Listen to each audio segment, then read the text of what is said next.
Every Friday, my son's family invaded my home, emptied my refrigerator, dumped their dirty laundry on my floor, and never paid a cent. Then I overheard why they really kept visiting. So the next weekend, I placed one receipt on the table and said, "Pay your share or eat somewhere else. We're here, what's for dinner?"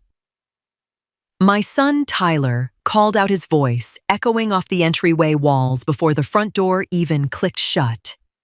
My daughter-in-law, Jessica, swept past him, dropping 3 overflowing bags of dirty laundry onto my pristine rug without a word. Behind them, my 2 young grandsons tumbled inside, kicking off muddy sneakers near the armchair. I froze in the kitchen, a wooden spoon resting in an empty pot. It was Friday evening, and like every single weekend for the past 6 months, my house was no longer mine. I loved my family, but watching them treat my home like a free bed and breakfast was beginning to drain my spirit. Tyler tossed his car keys on the counter, grabbed an apple, and took a massive bite. "Mom, the kids are starving. Tell me you made that pot roast we love." I forced a small, welcoming smile, though my shoulders grew tight. "I haven't cooked yet, honey," I said softly, looking at the bare counters. "I was waiting to see what you guys brought over for the weekend." Jessica scoffed, pulling her phone out as she slouched onto the couch. "Oh, come on, Helen. We didn't have time to stop at the grocery store. Traffic on the highway was a total nightmare." I caught myself before correcting her tone. I retired 2 years ago after working 30 years as a middle school registrar in Ohio. My monthly pension was modest, carefully budgeted to cover my mortgage, utilities, and basic living expenses. Yet every Friday, 4 extra mouths arrived expecting prime cuts of meat, fresh berries, and endless snacks. When Sunday evening rolled around, they would pack their clean laundry, load their car with my leftover food, and wave goodbye without ever leaving a single dollar toward the grocery bill. I sat down at the kitchen island, feeling the heavy silence of my own compliance. I had created this habit by never speaking up sooner. By Saturday afternoon, my small kitchen looked like a battlefield of sticky crumbs and unwashed dishes. I stood over the sink, scrubbing grease off a frying pan, while Tyler and his kids watched sports in the living room at full volume. "Grandma, can we have fresh blueberries?" 7-year-old Toby shouted from the couch, not even looking up from his tablet. I opened the refrigerator crisper drawer, knowing full well what was inside. The 3-pound tub of organic berries I had bought on Thursday was already empty. Jessica had used half of them for a smoothie that morning and left the rest out on the counter to spoil. I closed the door quietly, a dull ache forming behind my eyes. It wasn't just the food, it was the total lack of awareness. Later that day, I checked my online banking app while sitting on the porch. My heart sank when I saw the balance. I had spent nearly $300 to stock up on their favorite items. On my fixed income, that was a third of my monthly food budget gone in a single weekend. I remembered how hard Tyler worked as an insurance adjuster, and I knew times were tight for young families. But they still took 2 vacation trips a year and bought expensive designer sneakers for the boys. They weren't broke. They were just comfortable letting me bear their everyday expenses. I walked back inside and saw Jessica pouring the last of my expensive imported coffee into a travel mug. "Hey, Helen, are you heading out later?" she asked carelessly. "We're out of orange juice and whole milk." I gripped the edge of the granite counter, my knuckles turning white. "I don't think I'll be going to the store today, Jessica," I said, keeping my voice level. She frowned slightly, clearly annoyed by the inconvenience, before turning back to her phone. The breaking point arrived on Sunday afternoon, tucked behind an open pantry door while I was folding towels in the hall. Tyler and Jessica were in the kitchen, oblivious to the fact that I was only a few feet away. "We should probably leave early tonight," Tyler said, his voice muffled as he opened a cabinet. "I don't want to get caught in the evening rush hour." Jessica let out a dramatic sigh that made my stomach turn.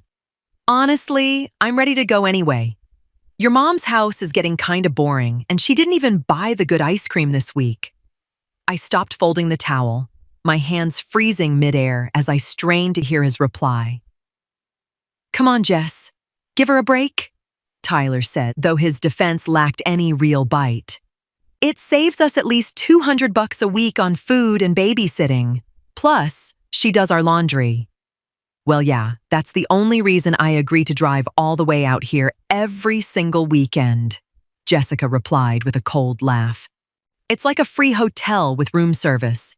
But if she's going to start skimping on the groceries, we might as well just stay home." Her words hit me like a physical blow to the chest, knocking the breath straight out of me. I stood frozen in the hallway, staring at the pile of fresh laundry in my arms. All those hours spent cooking, cleaning, and worrying if they were comfortable were reduced to a cheap financial shortcut. They didn't come to visit it because they missed me or wanted my company. They came because I was convenient. I walked quietly to my bedroom, set the towels down, and looked at myself in the mirror. My eyes were red, but the hurt was rapidly turning into something firmer, something sharp and necessary. That night, after they packed their bags and left, I sat at my dining room table with a pen and a notepad. I was furious, but I also had to admit my own role in this mess. I had been so desperate to be the welcoming, loving grandmother that I had allowed them to walk all over me without setting a single boundary. I decided I wouldn't make a dramatic scene or yell at them because anger would only give Jessica an excuse to play the victim. Instead, I spent Monday morning putting together a realistic budget sheet, breaking down the exact cost of hosting 4 extra people for 3 days every week. The total came to over $800 a month, money I simply didn't have to throw away. But then I made a mistake of my own. Rather than pulling Tyler aside for an honest one-on-one conversation between a mother and her son, I decided to handle it passive-aggressively. I thought if I showed them the math right as they stepped through the door, they would feel embarrassed and immediately offer to pay. On Friday afternoon, I drove to the local supermarket and bought only basic staples: bread, eggs, peanut butter, and soup. No steak, no organic berries, no specialty coffee. I kept the receipt right next to the front door, along with a printed, itemized list of expenses from the previous month. I convinced myself that this cold, analytical approach was the smartest way to protect my dignity. Looking back, I was letting my hurt pride guide my actions instead of clear communication. I waited by the window as their SUV pulled into the driveway, my heart pounding against my ribs like a trapped bird. The moment of truth was here, and there was no turning back. "We're here, what's for dinner?" Tyler called out as his family walked in again, his tone identical to every week before. I smiled, faintly stepped forward, set a grocery receipt on the dining table, and said, "This weekend, everyone pays their share or eats somewhere else." The room went dead silent. Tyler stopped in his tracks, his hand still on the door handle, while Jessica stared at the long slip of paper as if it were a venomous snake. "What is this, Mom?" Tyler asked, a nervous laugh escaping his throat as he walked over to the table. I picked up the paper and handed him the printed breakdown. "That is the cost of feeding 4 extra people every weekend for the past 6 months," I said, calmly maintaining eye contact. "My pension doesn't cover luxury groceries for 6. If you want steak and fresh berries, I need $200 up front before I start cooking." Jessica's face flushed bright red with instant anger. Are you serious right now, Helen? You're charging your own family to visit you. I'm asking my grown son to pay for the food his family consumes. I corrected her, keeping my voice steady despite the tremor in my hands. I love seeing the boys, but I am not a restaurant, and I am not a maid service. We come here to spend quality time with you, Jessica snapped, pulling her sons back toward the front door. We drive an hour in traffic so you don't feel lonely, and you treat us like paying customers at a motel. Tyler looked caught between his wife and his mother, his face pale as he looked at the numbers on the sheet. Mom, this is ridiculous. We're family. You don't do this to family. Family doesn't use family, Tyler, I replied softly. The argument escalated, quickly turning into a bitter storm that tore through my living room. Jessica refused to listen to another word, grabbing the boys' overnight bags and storming back out to the driveway. If we have to pay to see you, we're not coming back, she screamed over her shoulder, slamming the front door so hard the framed family photos on the wall rattled. Tyler stood in the hallway for a moment, looking at me with deep disappointment. I can't believe you're letting a few $100s ruin our relationship, Mom, he said quietly, his voice laced with judgment. It's not about the money, Tyler, I tried to explain, stepping toward him. It's about respect. You leave your trash, your laundry, and your demands, and you never once offer to help. We thought we were bringing life into your house, he said coldly. Clearly, we were just a burden. Before I could answer, he turned and walked out, slamming the door behind him just as his wife had done. I heard their car engine roar to life, followed by the crunch of gravel as they sped down the driveway into the darkness. I stood alone in the quiet house, the silence crashing down on me like a physical weight. The adrenaline that had fueled my courage evaporated, leaving behind a cold, hollow pit in my stomach. I walked over to the dining table, picked up the paper receipt, and crumpled it in my fist. I had stood my ground and demanded respect, but as I sat down in the empty living room, the victory felt entirely hollow. I wondered if my pride had just cost me my relationship with my son and my grandchildren forever. For the next 3 weeks, my house was utterly silent. The weekends came and went without the sound of running footsteps, loud television shows, or the smell of coffee in the morning. At first, I felt a sense of relief. My refrigerator stayed full, my house remained spotless, and my bank account didn't bleed cash. But as the days dragged on, the quiet became suffocating. I missed the sound of my grandsons laughing even when they were being noisy. I realized that my passive-aggressive confrontation on Friday night had been fueled by bitterness rather than a desire to heal the relationship. I had trapped them into a corner instead of giving my son a chance to understand my feelings like an adult. One afternoon, my neighbor Clara came over for tea. I confessed everything to her, showing her the budget sheets and describing the blow-up. Clara listened patiently, sipping her tea before laying a gentle hand on my arm. Helen, you were completely right to set a boundary, Clara said thoughtfully. You cannot afford to fund their lifestyle, and they were taking advantage of you.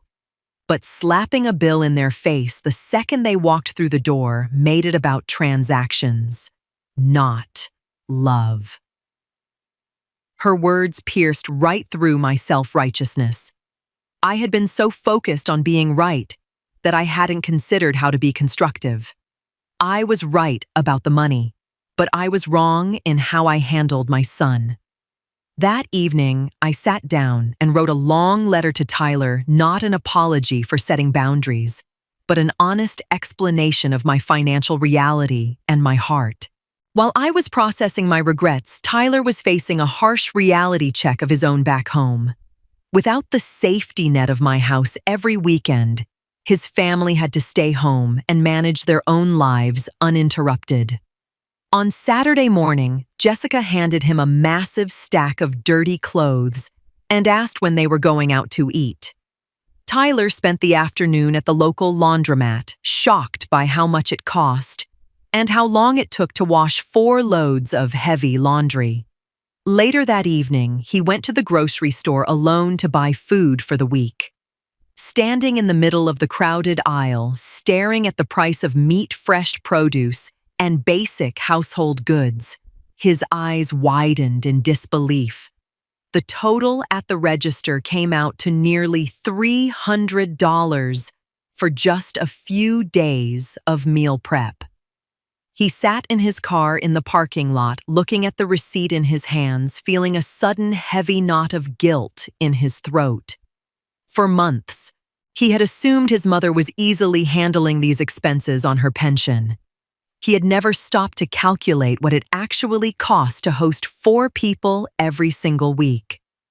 He remembered the quiet way I used to clear the table, after everyone finished eating, never asking for help or complaining about the mess. Finally, he decided to open the letter he had received 2 days earlier. Under the dim parking lot light, he tore open the envelope and began reading my words. Tyler, I love you and the boys more than anything. But love shouldn't leave me struggling to pay my heating bill at the end of the month. On a rainy Sunday afternoon, a familiar car pulled into my driveway. My heart leaped into my throat as I watched Tyler get out alone, holding a small brown paper bag in his hands. I opened the door before he even reached the porch steps. We stood looking at each other for a long moment, the tension from our last encounter hanging heavy in the cool air. "Hi, Mom," he said softly, his head hanging slightly. "Do you have a few minutes to talk?" "Of course I do, Tyler. Come in," I replied, stepping aside to let him enter. He walked into the kitchen and set the brown paper bag on the counter. Inside was a bag of my favorite coffee beans and a fresh pastry from the local bakery. "I'm sorry, Mom," Tyler said, looking me straight in the eyes with genuine remorse. "I read your letter, and then I went grocery shopping myself this week. I was completely blind to what we were doing to you." I felt a sudden wave of emotion wash over me, tears pricking the corners of my eyes. "I'm sorry for how I handled it too, Tyler," I confessed. "I shouldn't have thrown a bill at you like a landlord. I should have talked to you months ago, like a mother." Tyler sat at the kitchen island, resting his head in his hands. "Jessica was angry at first, but when I showed her our own bank statements and explained your pension, she felt ashamed too. We were using your house to escape our own responsibilities, and that wasn't fair to you." We sat together for 2 hours, talking openly about money expectations and family dynamics for the first time in his adult life. 2 weeks later, the front door opened again on a bright Saturday morning. "We're here!" Toby and his brother shouted, running into the living room, but this time they immediately placed their shoes neatly in the entryway rack.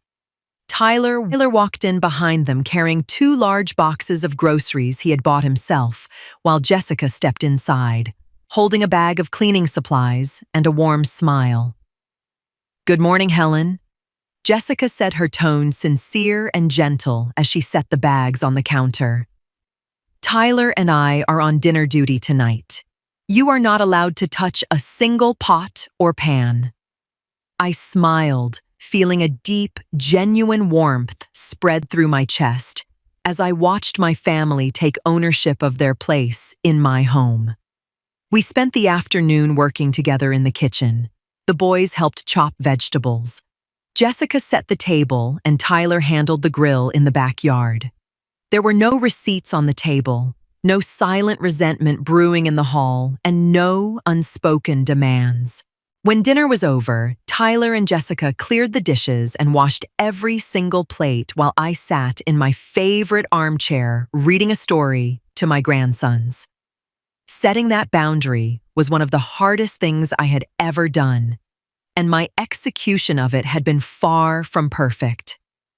But standing up for myself didn't destroy my family, it saved it. I learned that true love in a family doesn't mean giving until you have nothing left. It means teaching the people you love how to respect you so that everyone can sit at the table as equals. Names confirmed: Opal, narrator grandma; Drew, son; Sasha, daughter-in-law; Paige, granddaughter; Victor, lawyer, old friend; Lois, cousin, friend.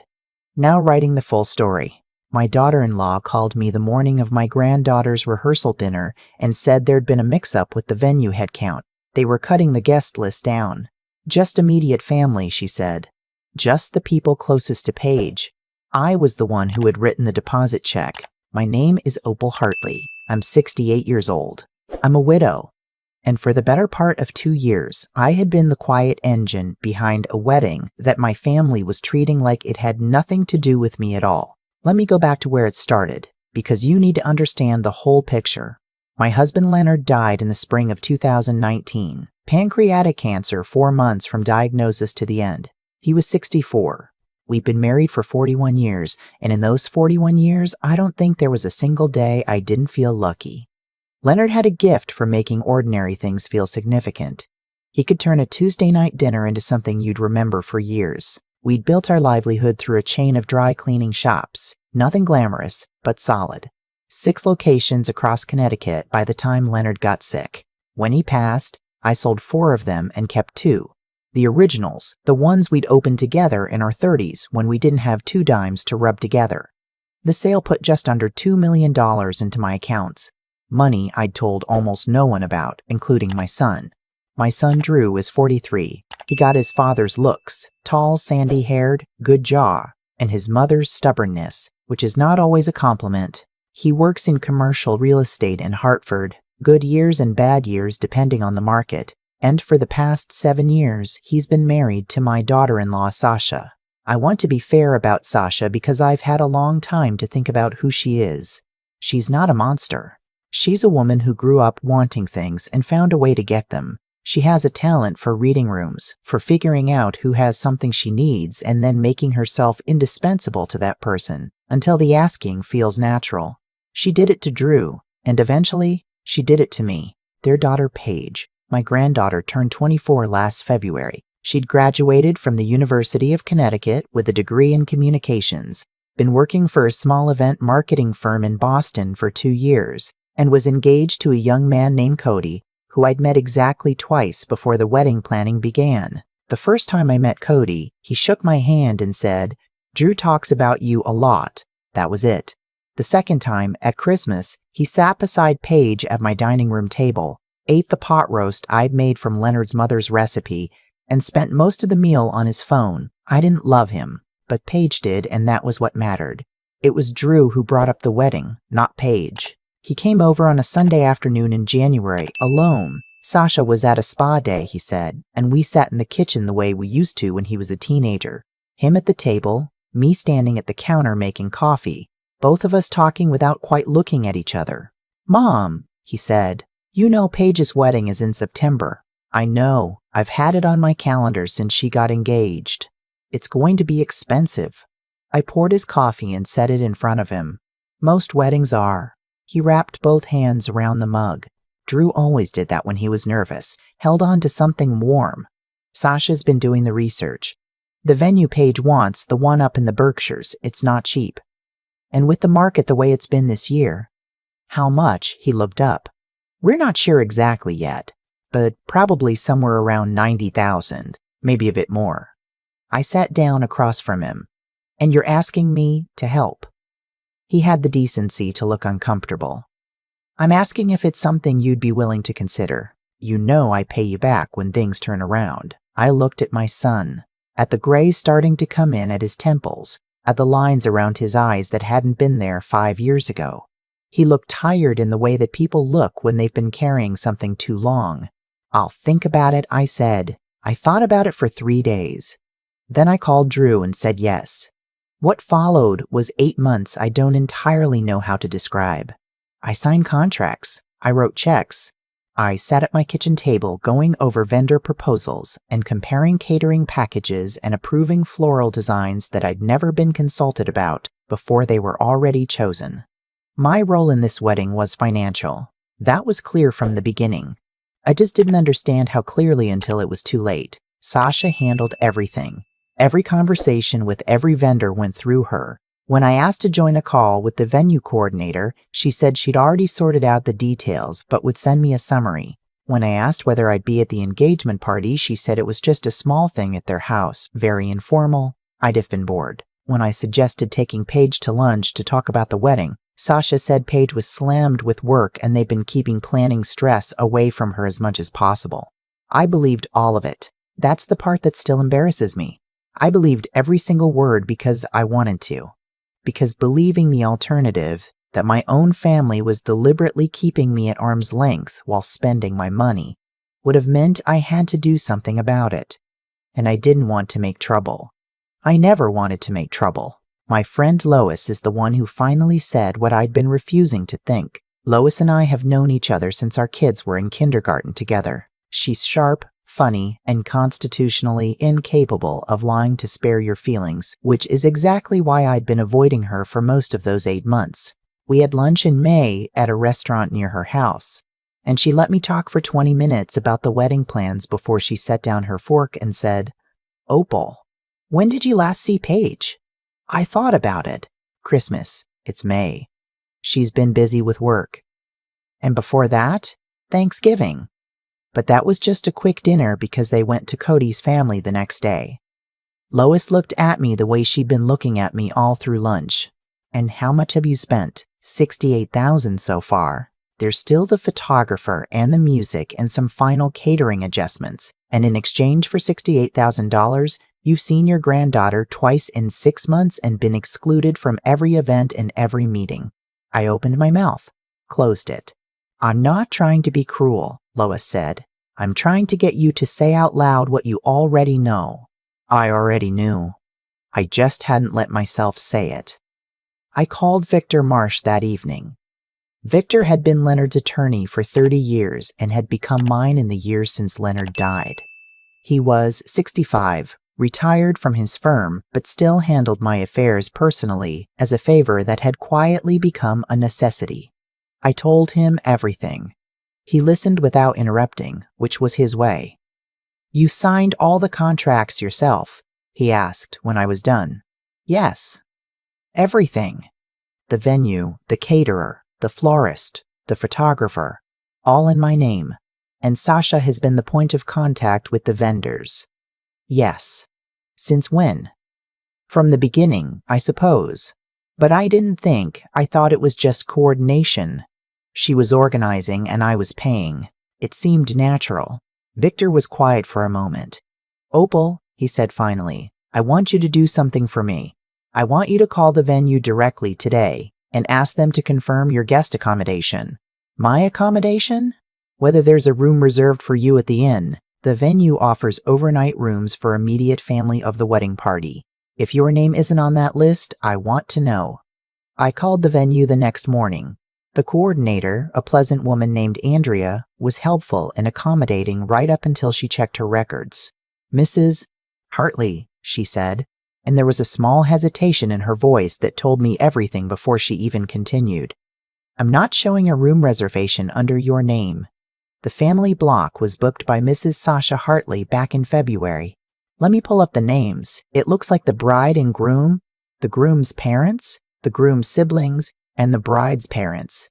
"I see. Should I add you?" "We do have availability." "Not yet." "Thank you, Andrea." I sat with that for the rest of the morning. The venue was a 4-hour drive from my house. The ceremony was at 4 in the afternoon. If there was no room for me, I'd have been driving up the morning of the wedding, attending the ceremony, and turning around to drive home alone at night. No rehearsal dinner. No breakfast with the family the next morning. No room at the inn. Quite literally. I called Victor back and told him. "All right," he said. "Come to my office tomorrow. I want to review every contract you have." I brought the whole folder. 40-odd pages of contracts, invoices, and payment confirmations. Victor spread them across his conference table and read through them methodically, while I sat across from him and tried to keep my hands still. He looked up after 40 minutes. Opal, every single one of these contracts names you as the client and the financial guarantor. You're not just paying for this wedding. Legally, you're hosting it. I know. I signed them. Which means if you're not there, it's not just an insult. It's legally peculiar. The host of the event can't be excluded from her own event. I looked at the table full of papers, at my name over and over on documents that apparently meant nothing to the people who had asked me to sign them. There is something else, Victor said. He pulled out a printout. I did some checking after our call. The catering invoice you paid, $23,400. That's the standard rate for the package you described. That's what Sasha quoted me.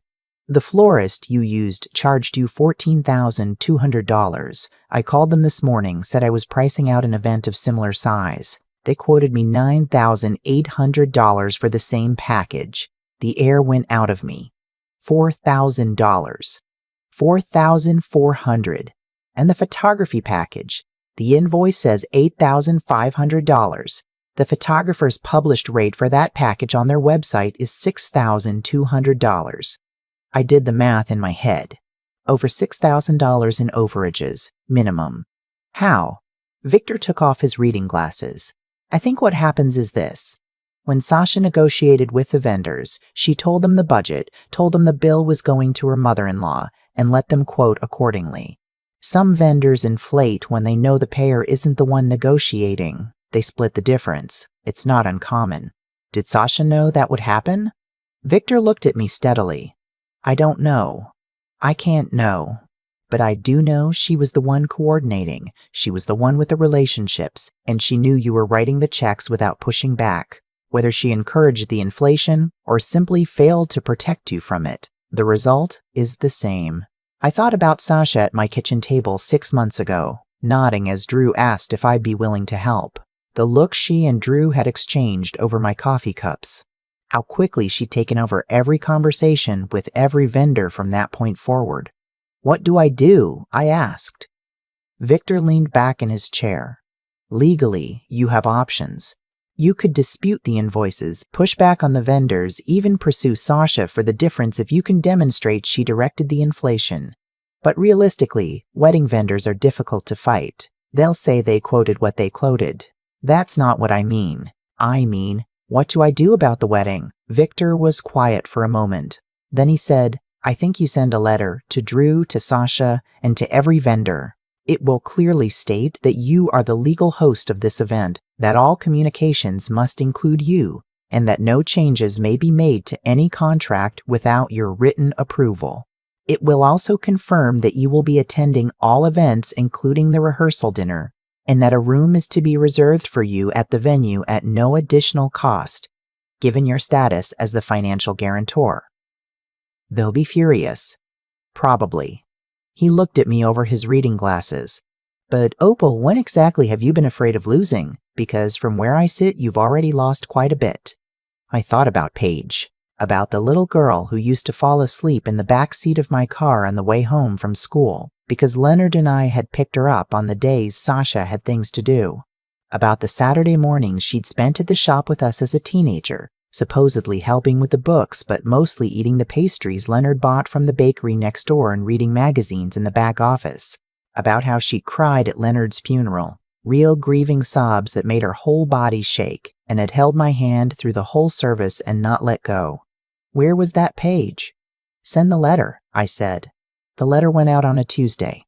By Friday, I had 11 voicemails from Drew and 4 from Sasha. I didn't listen to them right away. I went to my garden first, the way I always did when I needed to think. Leonard had put in the raised beds the summer before he got sick. Said it would give me something to tend after he was gone. I'd hated the idea at the time, thought he was being morbid. Now I understood that it was a gift, something living to take care of. I weeded for an hour. Then I went inside and listened to the messages. Drew started controlled and got less so as they went. The first was measured, Mom. We need to talk about this letter. There's been a misunderstanding. The fourth was louder. Victor has no right to send legal correspondence on your behalf without your permission. The ninth was something I hadn't heard from my son in 30 years. A kind of raw desperation, Mom. Please just call me back. Sasha called twice. Both messages were the same tone. Smooth, reasonable, slightly offended. This whole thing has been blown out of proportion. We simply wanted to handle the logistics so you didn't have to stress. You've been so generous, and we want you to be able to just enjoy the day. I played Sasha's second message 3 times. You've been so generous. Enjoy the day. As if my role were to write checks and then show up as a pleasant accessory.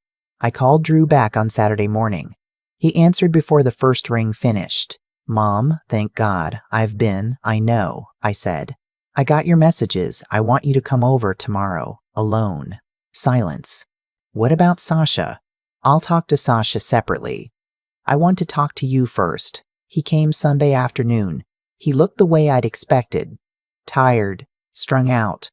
The kind of look that comes from a week of bad sleep and worse arguments. He sat at my kitchen table, and I sat across from him, and neither of us touched the coffee I'd made. Tell me what you knew, I said. Mom, not a speech, Drew. I want to know specifically what you knew. Did you know about the room? That there was no room reserved for me at the venue? He looked down. Sasha handled all the accommodations. Did you know? A long pause. I knew there wasn't a family room for you. I thought you'd drive up the day of. It's not that far. 4 hours. I know. I know how it sounds. Did you know about the invoices, the overpricing? Something shifted in his face. He looked up. What overpricing? The florist overcharged me by over $4,000. The photographer by more than $2,000. Victor verified both. Drew's jaw tightened. Sasha handled the vendors. That's what you keep saying, did you know? He was quiet long enough that the answer became clear without him saying it. He hadn't known about the specific numbers. But he'd known that Sasha was running this wedding in a way that kept me at the edges, and he'd let her because it was easier than asking questions. I was going to make it right, he said finally. After the wedding. I was going to take you to dinner, tell you how much it all meant, make sure you knew we were grateful. A thank you dinner, I said, after I'd already spent $90,000 and driven 4 hours to attend a ceremony where I had no room, no seat at the family table. We were going to seat you at the family table. Were you? Because Victor's letter asked for the seating plan to be confirmed in writing, and Sasha hasn't responded. He put his head in his hands. I looked at my son. At the boy I'd raised, who I realized, spent 43 years making things easy for, in ways that had not always served him. When he failed math in 7th grade, I'd hired a tutor instead of making him ask for help at school. When he lost his first job in his 20s, I'd lent him money before he'd even tried to manage on his own. When his marriage to Sasha started costing more than they could afford, I'd stepped in with the monthly checks, the utility payments, the quiet supplements that kept their life looking a certain way. I had made myself so easy to take advantage. Of that taking advantage had stopped feeling like taking advantage at all. It had just become how things worked. Drew, I said, I'm not angry at you. I want you to understand that. I'm hurt. There's a difference. He looked up. I'm hurt that you let this happen, that you saw what Sasha was doing, keeping me out, managing me like a resource, and you didn't say anything. Not because you're cruel. You're not cruel. You let it happen because it was easy, and you've always taken the easy path when I made it available. Mom, I need you to listen. I'm not cutting you off. I'm not taking back what I've given, but I need you to understand that I am done being managed. I am going to this wedding. I am sitting with the family. I am going to have a room at that venue. And if Sasha has a problem with any of that, she can explain to me directly, to my face, why the woman who funded this entire celebration should be treated as a background figure. Drew nodded slowly. He looked like he'd aged 5 years in the past 10 minutes. I'll talk to her. You'll do more than talk. Victor's letter gives you 1 week to respond in writing, confirming my place at every event and confirming the room reservation. If you don't respond, he moves forward with formal action on the invoice discrepancies. Formal action. I don't want to do it. But I'll do what I have to do to protect myself. He left an hour later. I watched him get into his car from the kitchen window and thought about all the times I'd watched him drive away from this house over the years. First with his learner's permit, white-knuckling the wheel, then with his first real car, then with Sasha in the passenger's seat when they were dating, and later with Paige in the back seat in her car seat, my son, who I loved completely and who had needed me to learn how to love him better. Sasha called me that evening. Not a voicemail, she actually called, which surprised me. I answered. "Mrs. Hartley," she said. Her voice was different from the messages, less smooth. "I think we should talk."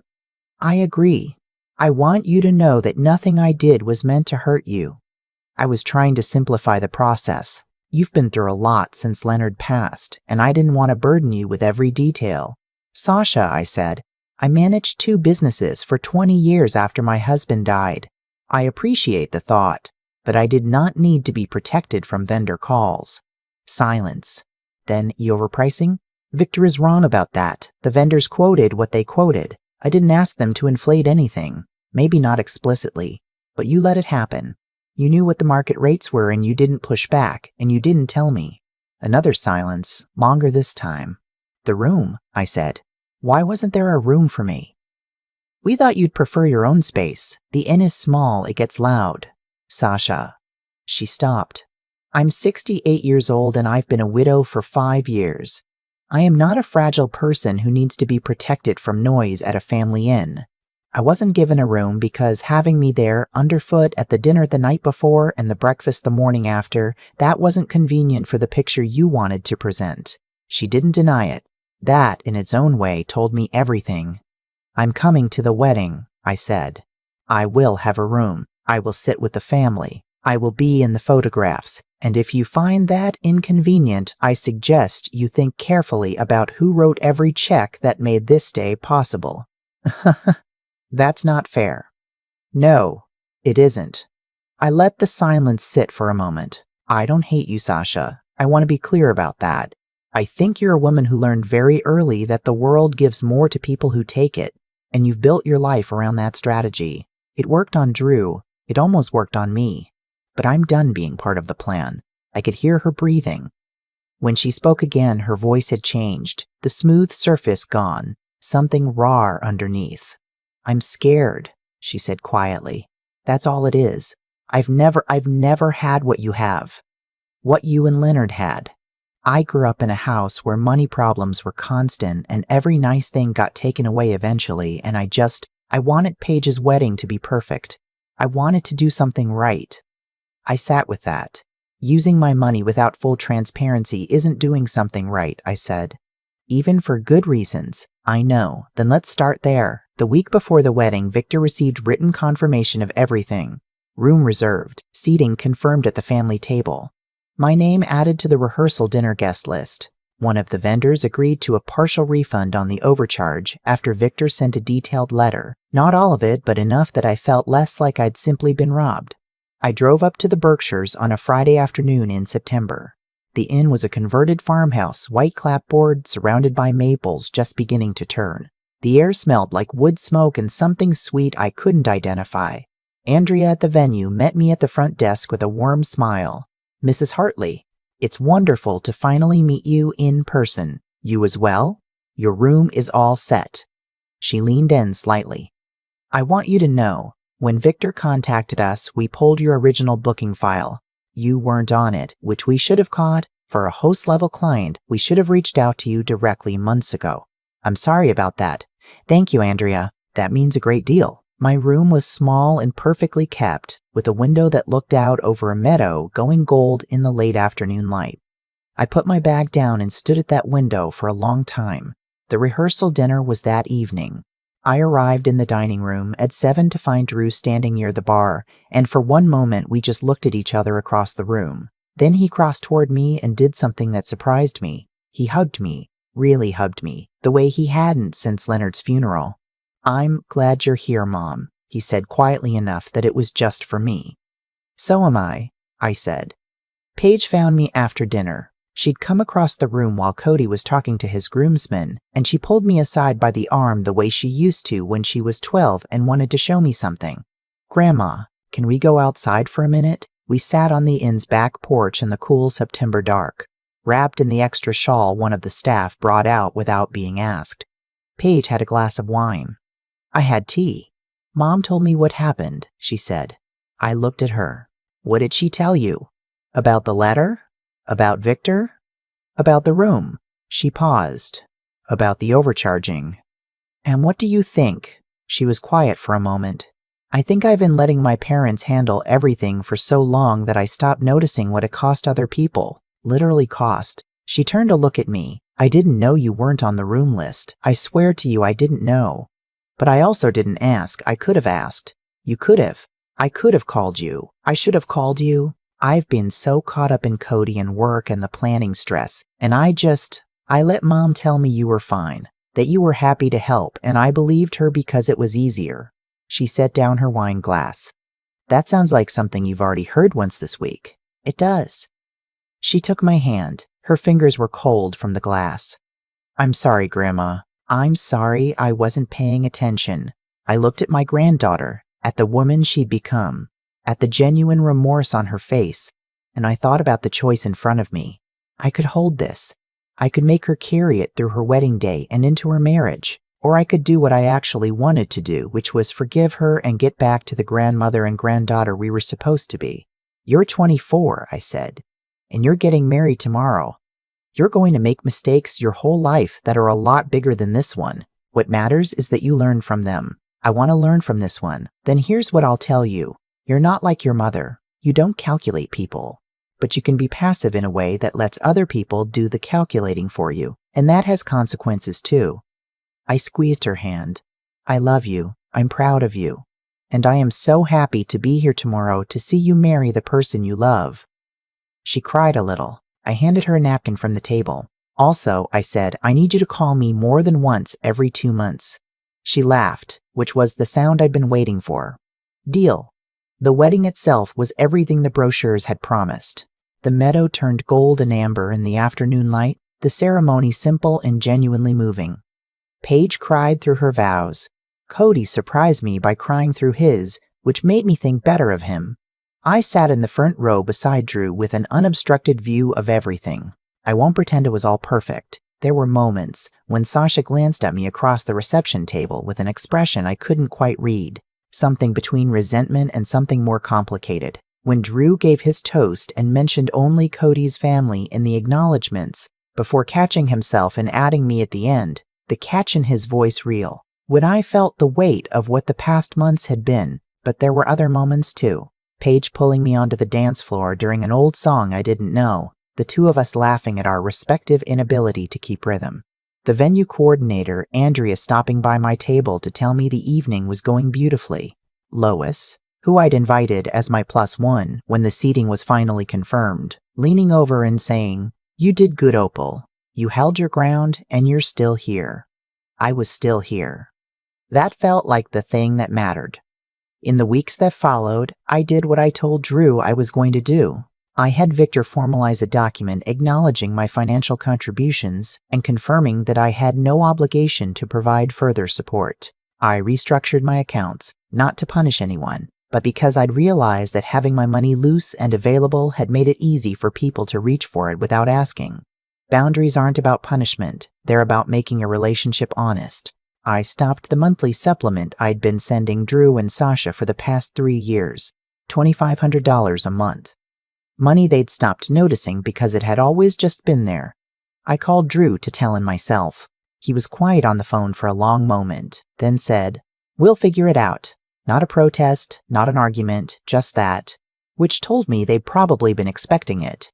The one thing I didn't stop was Paige's student loan payment. I kept that going, but I called Paige directly and told her I was doing it and why. Because you're building your own life, I said, and I want to help with that. Not because anyone asked me to, because I'm choosing to. She thanked me, which sounds small, but it was the first time in years that the money I gave felt like a gift between two people instead of a withdrawal from an account. Sasha called me in November, 4 weeks after the wedding. Not because there was a problem, she said. She just wanted to talk. We talked for an hour, about Paige's new apartment in Boston, about a difficult moment she'd had with her own mother recently, about a pottery class she'd started taking. Normal things. The kind of conversation I'd imagined we might have years ago when Drew first brought her home and I'd hoped we could be close. At the end, she said, "I want to apologize again. For real this time, not because Victor was involved." "I know," I said. "Do you think we can start over?" I thought about that. "I think we can start somewhere new, not over. We can't go back, but somewhere new." "That's fair." "Sasha, one more thing. Yes, if you ever need money, I want you to ask me. Directly, to my face, like an adult asking another adult. Not through Drew, not through a wedding budget, not through inflated vendor quotes. Just ask." She was quiet for a moment. "Okay." Good. By spring, I'd settled into something I hadn't had in years, which was simply my own life, tended on its own terms. Tuesdays at the local Humane Society, where I'd started volunteering after Leonard died. Thursday mornings at the yoga studio on Main Street, where I was the oldest person in the room by at least 15 years and didn't care. Monthly dinners with Lois, who had taken to saying with great satisfaction, "I told you so," and who was not wrong, and Paige. Paige called every Sunday. We talked about her job, her marriage, the small daily architecture of her life. Sometimes she called from Cody's car on the way somewhere, and I'd hear him laugh at something she said in the background. And that small sound of ordinary happiness, my granddaughter happy for real in her regular life, was worth more to me than any amount of anything else. On a Sunday in April, she called later than usual. I was already in my nightgown, reading in the chair by the window that looks out on Leonard's garden. "Grandma," she said, "I have something to tell you." My heart did the thing it always does. The involuntary clinch of preparation. I'm pregnant. I sat very still for a moment. Then I started laughing. Really laughing, the way I hadn't in a long time. The kind that comes from somewhere deep, from relief and joy mixed together. And something else, something that felt like the future arriving ahead of schedule. "When?" I managed. "October. Right around Leonard's birthday, actually." Leonard's birthday. October 14th. Our first grandchild had been born on a Tuesday in April. And now this one would come in the same month Leonard had come into the world. "Have you told your parents? I called you first." I closed my eyes. Outside, the garden was starting to come up again. The raised beds Leonard had built for me. The tulips he'd planted the last autumn he was healthy enough to be outside. I'd tended them every spring since then, not because I particularly loved gardening, but because he'd left them for me to tend. "Paige," I said. "Yes? I'm so glad you called first." She laughed. "I knew you would be." Later, after we'd hung up and I'd sat a while longer in the quiet house, I went to the bookshelf where Leonard's photograph sits, him at 60, tan from a summer on Cape Cod, laughing at something just outside the frame, and I told him the news. He would have cried. He always cried at the good things, which is something Drew never quite inherited and Paige got in full. "We're going to be great-grandparents," I said to him. I sat with that for a while. I'd spent 2 years almost losing myself to grief, to the habit of being needed, to the fear that if I stopped being useful, I would stop being loved. I'd written checks and signed contracts and made myself so easy to take that taking had stopped requiring any effort at all. And then I'd stopped. Not perfectly, not all at once, not without damage. But I'd stopped. I was 68 years old. I had the garden and the volunteer shifts and the yoga class and Lois and the 2 dry cleaning shops that were still running because Leonard and I had built them from nothing and they were ours. I had a granddaughter who called on Sundays. I had a son who was learning, slowly, how to be in a relationship that didn't run on the unspoken assumption that I would always bail him out. I had a great-grandchild coming in October. And I had the knowledge, which sounds simple but which I had to lose almost everything to get, that being loved doesn't require making yourself small enough to fit inside what other people need from you. Leonard always said that. He said it in a dozen different ways over 41 years. I just had to get all the way to 68 to really understand what he meant. I'm glad I finally did. I've been thinking about something Leonard used to say. He said it mostly about the business, about hiring and contracts, and the small daily decisions that seem insignificant until they compound into something you can't ignore. He said, "The way people treat your generosity tells you everything about how they understand it." I didn't fully understand what he meant until I was 68 years old and sitting in my garden on a Tuesday morning, trying to figure out how I'd spent 2 years writing checks for people who hadn't saved a room for me at the inn. The thing about Sasha is that she didn't start from cruelty. That's what I've come to believe anyway, and I've had enough time now to think about it clearly. She started from fear, the deep, bone-level fear of not having enough, of having things taken away, of building something beautiful and watching it collapse. Fear that persistent doesn't stay quiet. It reaches, it plans, it looks at what other people have and finds ways to redirect it. And it tells itself the whole time that this is just being smart, just being practical, just doing what you have to do. I know that fear. I lived with a version of it in my 30s, when the first dry cleaning shop was barely breaking even, and Leonard and I had more hope than money. What I did with that fear was work. What Sasha did with it was manage people, and I let myself be managed because I wanted so badly to be needed that I stopped asking whether the need was real. That's the honest part, the part I had to sit with after everything settled down. My son didn't take advantage of me because he's a bad person. My daughter-in-law didn't sideline me because she's a villain. They did what they did because I had made it easy. And I had made it easy because somewhere after Leonard died, I confused being useful with being loved. I thought if I kept writing the checks, kept showing up with the coffee and the lemon bars and the open checkbook, the love would follow automatically. It doesn't work that way. It never does. What follows automatically is the expectation of more. The hard thing about drawing a line, and I mean a real line, not a threat you walk back in 2 days, is that it costs you something. When I told Drew the monthly support was done, I didn't feel triumphant. I felt afraid. I thought, what if this is it? What if he pulls away completely? What if I've traded my son for a principal? But what I realized, slowly, over the months that followed, is that the relationship I was so desperate to protect had already been replaced by something else. Something transactional. What I was fighting for wasn't my son. It was a habit shaped like a son. The real Drew, the one who drove over on a Sunday afternoon and held his coffee mug the way he always did when he was nervous, who hugged me in that Berkshire's dining room before I'd said a word. That Drew was still there.